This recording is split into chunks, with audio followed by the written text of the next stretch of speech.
నేడు కేటీఆర్ను విచారించనున్న ఏసీబీ అరెస్టుపై ప్రచారం. మద్దతుగా కార్యకర్తలు తరలి రావాలని నేతల పిలుపు. ఫోన్ ట్యాపింగ్, ఈ కార్ రేసులో ఏజెన్సీల దూకుడు. సిట్ విచారణలో ప్రభాకర్ రావు సంచలన విషయాలు. విచారణ వేళ బీఆర్ఎస్ నేతల్లో టెన్షన్.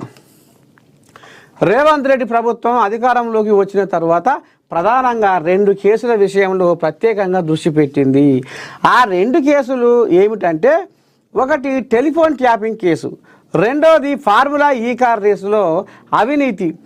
పై 2 కేసుల్లో ప్రభుత్వం గట్టిగా దృష్టి పెడితే బాధ్యులు ఎవరు, నిందితులు ఎవరన్న విషయంపై ఫోకస్ పెట్టింది. గత ఏడాది డిసెంబర్ 19వ తేదీన ఫార్ములా ఈ కార్ రేసులో ఏసీబీ కేసు నమోదు చేసి విచారణ ప్రారంభించింది. ఈ కేసులో కీలకమైన ఐఏఎస్ అధికారి అరవింద్ కుమార్తో పాటు హెచ్ఎండిఏ మాజీ చీఫ్ ఇంజనీర్ బిఎల్ఎన్ రెడ్డిలను కూడా విచారించింది. ఇక ఈ కోడిలాగా మొన్న రెండోసారి కూడా ఏసీబీ వాళ్ళు నోటీసులు పంపిస్తే చిన్నగా ఇక తప్పించకపోయారా తాంబేరు బుర్ర అన్నట్టుగా ఇక మరి బయట దేశంలో ఆ పండుగ ఈ పండుగ బీఆర్ఎస్ 25 ఏళ్ళ రజతోత్సవ పండుగ అని ఇక మరి అమెరికా పైన కట్టిండు ఒకరోజు ముందే. ఇక ఎట్టకైనా వదిలిపెట్టలేదు.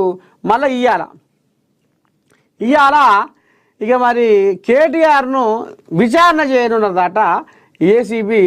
ఇక మరి మొత్తానికైతే కేటీ రాములు ఇంకా రేపో మాపో జైలుకు పోయే కాడికి వచ్చింది కథ వచ్చింది. కానీ రేవంత్ అయ్య ఈడ మాట తప్పిండు. గతంలో ఏమన్నాడంటే, ఏడ మీటింగ్ పెట్టినా ఏడ కథ నడిపించినా తెలంగాణలో చెంచల్గూడ జైల్లో కేసీరావుకు డబల్ బెడ్రూమ్ ఇల్లు కట్టిస్తా అని మాట ఇచ్చిండు. కానీ ఇక మరి తండ్రిని పక్కన పెట్టి ఇప్పుడు కొడుకు ఇగో అరెస్టుపై ప్రచారం. మరి ఇప్పుడు కొడుక్కే ముందుగా కట్టియబోతుండా ఏంది డబల్ బెడ్రూమ్? ఫార్ములా ఈ రేసింగ్ కేసు వ్యవహారంలో ఇక మరి 55 కోట్లు విదేశీ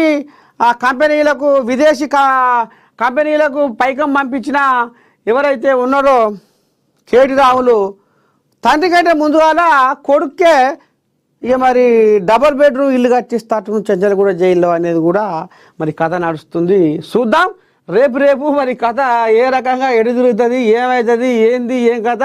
మరి ఈ కోళ్ళకు మరి ఎంతమంది కార్యకర్తలు మరి దాపు ఉన్నారు, రేపు ఏం జరగబోతుంది, ఏం కథ అనేది చూద్దాము. మరి ఫోన్ ట్యాపింగ్ కూడా ఇక మరి ఫోన్ ట్యాపింగ్ దాంట్లో కూడా ఈయన ప్రముఖంగా పాత్ర ఉందనేది కూడా మరి గుసగుస వినపడుతుంది. ఇక చూడాలి మరి పెళ్ళమ్మ కూడా మాట్లాడుకున్న మాటలు కూడా విన్నారు అనేది కూడా లోకం అంతా ఎల్చిపోయిన ముచ్చట. ఇక మరి చూడాలి వీళ్ళ కథ.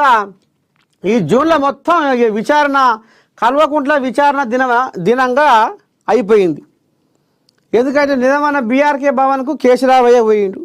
కాళేశ్వరం కమిషన్ వాళ్ళు విచారణకు రమ్మంటే ఇక ఇప్పుడు ఈ కోడిలాగా ఫార్ములా ఈ కార్ రేసు వ్యవహారం, ఫోన్ ట్యాపింగ్ కేసు వ్యవహారంలో ఇక ఈ కోడిలాగా కూడా మరి ఇక విచారణకు ఇక సిద్ధమవుతుంది. చూడాలి మరి రేపు ఏం జరగబోతుంది, ఏం కథ అనేది. మరి తండ్రి కంటే ముందుగానే మరి కొడుకు జైల్లో కూర్చుంటాడా, చెంచల్గూడ జైల్లో కూర్చుంటాడా అనేది కూడా గుసగుస వినపడుతుంది. చూద్దాం.